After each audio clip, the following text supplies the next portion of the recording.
नमस्कार, स्वागत है आप सभी का पवित्र प्रथा चैनल पर। आज हम बात करेंगे पुत्रदाह एकादशी की, जो संतान प्राप्ति और उनके सुखद भविष्य के लिए की जाने वाली एक अद्भुत और महत्वपूर्ण तिथि है। यह व्रत संतान प्राप्ति और उनकी समृद्धि के लिए अत्यंत फलदायी माना गया है। पांडुपुत्र युधिष्ठिर ने भगवान श्री कृष्णचंद्र जी से पूछा, हे द्वारिकानाथ, आपने मुझे सफला एकादशी व्रत कथा सुनाकर कृतार्थ किया है। अब आप पौष माह की शुक्ला एकादशी का नाम और उस दिन व्रत के महात्म्य को सुनाकर मुझ पर कृपा कीजिए। इतना सुनकर भगवान ने कहा, हे धर्मावतार युधिष्ठिर, इस एकादशी का नाम पुत्रदा एकादशी है। इसका व्रत करने से मनुष्य तपस्वी, विद्वान और लक्ष्मीवान होता है। इस दिन भगवान नारायण की पूजा की जाती है। इस व्रत के समान इस चर अचर संसार में दूसरा कोई व्रत नहीं है। इसके विषय में मैं तुमको एक पुरातन कथा सुनाता हूँ। भद्रावती नामक नगरी में सुकेतुमान नाम का राजा था। उसकी पत्नी का नाम शैव्या था। वह निपुत्री थी, जिस कारण वह और उसकी रानी दोनों ही चिंतित रहते थे, क्योंकि उसके पितर रो रोकर पिंड ग्रहण करते थे। राज्य में बंधु बांधव, धन, हाथी, घोड़ा आदि सब कुछ होते हुए भी राजा के मन को संतोष नहीं होता था। इस सब का कारण केवल एकमात्र राजा का निपुत्री होना था, क्योंकि मरने के पश्चात कौन पिंड देगा। जिस घर में कुल दीपक पुत्र न हो, उसका कल्याण कठिन है। उस घर में सदैव अंधेरा ही रहता है। इसलिए मुझे पुत्र की प्राप्ति का प्रयत्न करना चाहिए। इस प्रकार वह राजा सदैव विचार किया करता था। इस बात से अति दुखी हो राजा ने एक दिन आत्मघात कर शरीर त्यागने का विचार किया, किंतु आत्मघात करना पाप है।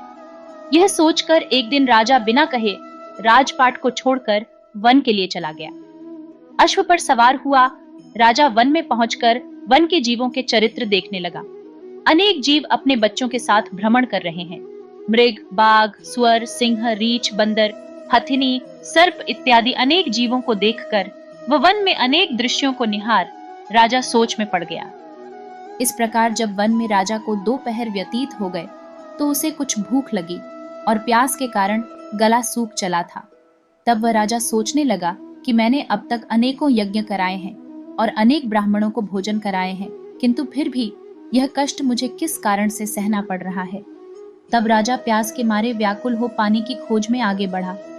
कुछ आगे चलकर राजा ने देखा कि एक स्थान पर मुनियों के आश्रम बने हुए हैं और उन आश्रमों के निकट ही एक सुंदर सरोवर है, जिसमें अनेक कमल खिले हुए हैं।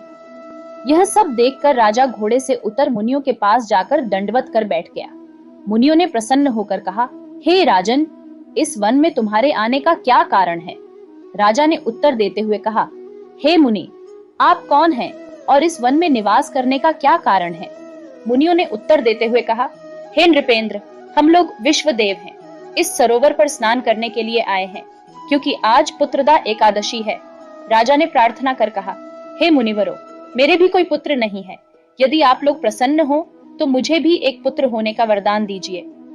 मुनियों ने कहा, हे राजन, आज पुत्रदा एकादशी है, तुम इसका व्रत करो। अवश्य ही नारायण की कृपा से आपको पुत्र की प्राप्ति होगी। मुनियों के कहे अनुसार राजा ने वहीं पर उस सरोवर में स्नान करके एकादशी व्रत नियम पूर्वक धारण किया और मुनियों को दंडवत करके अपने नगर को वापस चला आया। भगवान नारायण की कृपा से रानी शैव्या ने गर्भ धारण कर 9वें मास में एक सुंदर पुत्र को जन्म दिया, जो बड़ा होकर राज्य का अधिकारी बना। वह अत्यंत वीर, धनवान तथा यशस्वी श्री नारायण का भक्त हुआ। भगवान ने कहा, हे युधिष्ठिर, पुत्र प्राप्ति हेतु इस एकादशी का व्रत करना सब व्रतों से अधिक उत्तम है। जो मनुष्य इस व्रत को धारण करते हैं वह पुत्र प्राप्त कर अंत में स्वर्ग को जाते हैं। तो यह थी पुत्रदा एकादशी की कथा और इससे जुड़ी महिमा। अगर आपको यह जानकारी उपयोगी लगी हो तो इसे लाइक और शेयर करना न भूलें। हमारे चैनल पवित्र प्रथा को सब्सक्राइब करें